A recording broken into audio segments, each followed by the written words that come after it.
আবারও অবিশ্বাস্য প্রত্যাবর্তন। ৮৪ মিনিট পর্যন্ত পিছিয়ে থেকেও শেষ হাসি হাসল আর্জেন্টিনা। ইংল্যান্ডকে ২-১ গোলে হারিয়ে টানা দ্বিতীয়বার বিশ্বকাপের ফাইনালে জায়গা করে নিল বর্তমান চ্যাম্পিয়নরা। ম্যাচের শুরু থেকেই ছিল উত্তেজনা। দুই দল মিলে ১৯টি ফাউল করেছে প্রথমার্ধে। অন টার্গেটে কোনো শট নেই, গোলশূন্য বিরতি।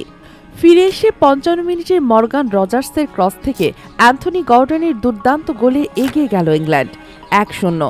মনে হলো এবার হয়তো ইংল্যান্ডের রাত, কিন্তু আর্জেন্টিনা মানেই নাটক। যোগ করার সময়ে মেসির ক্রস থেকে লাউতারো মার্তিনেজের বিধ্বংসী হেডে ২-১। সমতা নয়, সরাসরি এগিয়ে গেল আর্জেন্টিনা। বুকে হাত দিয়ে মাঠে বসে পড়ল ইংলিশরা। ফাইনালে এখন আর্জেন্টিনা বনাম স্পেন, মেসি বনাম ইয়ামাল, দুই প্রজন্মের দুই কিংবদন্তির মুখোমুখি লড়াই। বিশ্বকাপের সেই মহাফাইনালের অপেক্ষায় এখন গোটা ফুটবল বিশ্ব।